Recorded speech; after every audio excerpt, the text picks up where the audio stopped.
Welcome to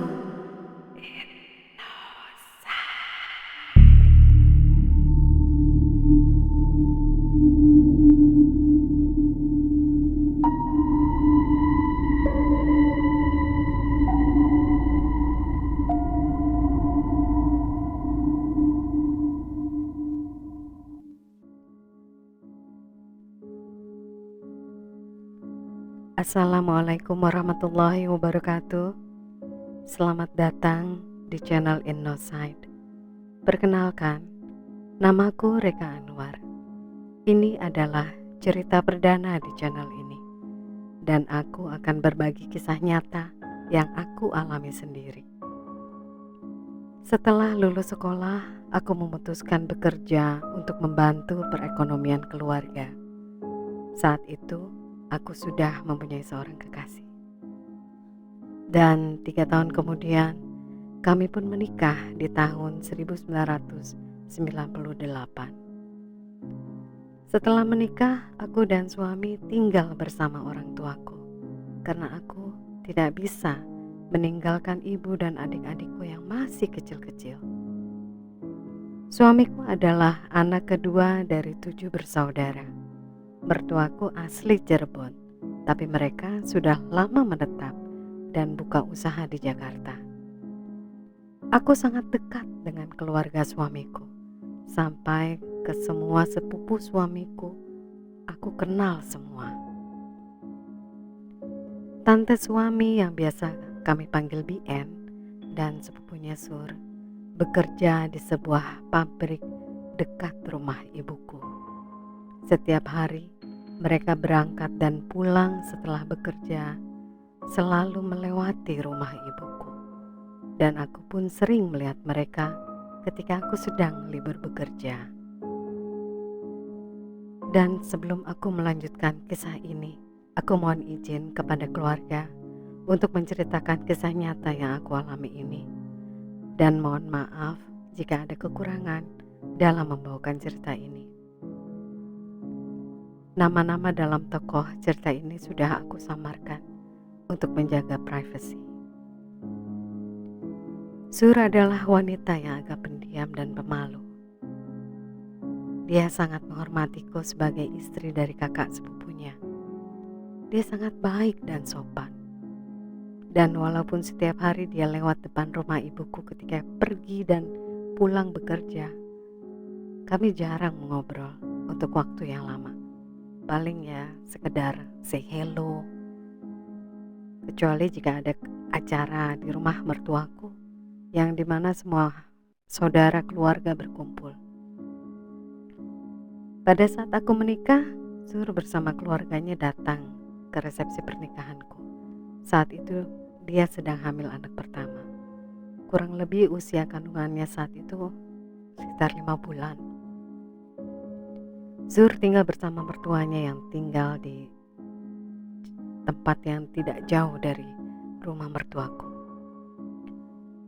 Setelah lama tak mendengar kabarnya, tiba-tiba aku dikejutkan dengan kabar bahwa Sur ternyata mengalami hipertensi di usia kandungannya 9 bulan. Dia dan suami pada saat itu hanya mampu untuk berobat ke puskesmas. Sementara pihak puskesmas tidak bisa menangani persalinan dengan pasien dalam kondisi hipertensi karena berisiko tinggi untuk ibu dan bayi dalam kandungan. Dan kemudian pihak puskesmas memberi rujukan ke rumah sakit besar yang peralatannya lebih lengkap. Dan ternyata Allah berkehendak lain. Kami dikabarkan berita duka bahwa Sur meninggal dalam keadaan hamil besar, dan bayi dalam kandungannya pun ikut meninggal. Pagi hari itu, aku beserta adik-adik iparku datang melayat ke rumah duka di kediaman orang tua suaminya. Pada saat kami tiba di sana, pihak keluarga sedang mempersiapkan untuk memandikan jenazah almarhumah di depan rumah. Karena kondisi tempat yang tidak terlalu luas, Maka aku dan ipar-iparku naik ke lantai 2 rumah untuk menyaksikan proses memandikan jenazah. Dan benar saja, dari atas nampak begitu jelas menyaksikan proses memandikan.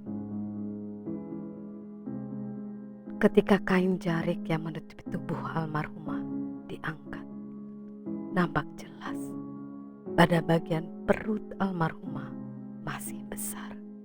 Itu berarti bayi dalam kandungan tidak dikeluarkan dalam perut ibunya. Dan yang lebih miris lagi, di area perut nampak jelas jejak kerokan berwarna merah, pekat bergaris mengelilingi area perut yang besar itu. Sedih aku melihatnya, gak tega. Dan karena rasa penasaran, kenapa bisa ada jejak kerokan itu, aku memberanikan diri bertanya kepada ibunya almarhumah. Ternyata karena kondisi keuangan yang tidak memungkinkan untuk membawa almarhumah ke rumah sakit besar untuk operasi sesar, dan pada saat itu belum ada BPJS seperti saat ini, maka diputuskan untuk memanggil entah itu dukun atau bidan untuk mengobati dan membantu persalinan. Dan setelah itu, aku beserta iparku pulang tanpa mengikuti proses pemakaman karena aku harus berangkat bekerja.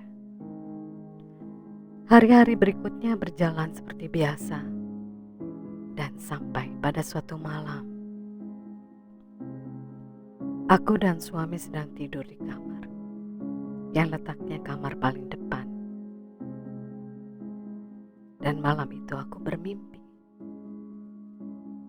Aku, ibu mertua, dan adik-adik iparku sedang makan-makan bersama. Dan ternyata di sana ada Sur yang ikut. Kami tertawa bercanda entah apa yang dibicarakan. Lalu tiba-tiba dalam mimpi itu aku tersadar bahwa Sur sudah meninggal. Dengan rasa takut yang luar biasa, aku langsung berdiri sambil berusaha berpegangan pada dinding dan mengatakan, Gak, ini gak benar. Sur sudah meninggal. Terbata-bata aku sambil setengah menangis. Dan Sur hanya menunduk lalu tersenyum. Dan kemudian ibu mertuaku berkata, "Sudah Sur, pergi sana. Rika sudah ketakutan." Seketika aku tersadar dari mimpi. Dan ternyata ketika aku terbangun, masih dalam kondisi terbaring dan tidak bisa bergerak, aku melihat ke arah pintu kamar. Di sana berdiri sesosok wanita dengan pakaian putih panjang, berambut panjang yang tebal, dan dalam kondisi hamil besar, dan berkata, "Selamat tinggal ya Teh. Makasih udah baik sama saya selama ini. Maaf kalau pernah ada salah." Dan sosok itu pun hilang. Dan seketika aku bisa menggerakkan tubuhku dan langsung duduk bersandar masih di tempat tidur. Kemudian dari luar aku mendengar suara angin bertiup begitu kencang sampai daun-daun dan pohon-pohon di halaman rumah terdengar bergesek-gesek, diiringi suara burung dan ayam berkokok di jam 1:30 pagi. Sangat ramai. Dan kemudian aku tersadar bahwa yang baru saja mengunjungiku adalah almarhumah Sur yang meninggal 7 hari yang lalu. Ya Allah, tiba-tiba tubuhku menggigil bulu kuduku berdiri. Aku menangis dan kemudian membangunkan suamiku yang masih tertidur lelap di sampingku. Setelah aku menceritakan semua yang aku alami, lalu kami berdua mengirim doa untuk almarhumah Sur. Selanjutnya hari ke hari, bulan ke bulan berjalan seperti biasa. Sampai pada suatu malam, aku bermimpi kembali. Saat itu, aku sedang duduk di teras rumah. Tiba-tiba, ada yang berjalan lewat depan rumah sambil menggendong anak laki-laki. Dia tersenyum dan melambaikan tangan. Dalam mimpi itu pun aku tersadar.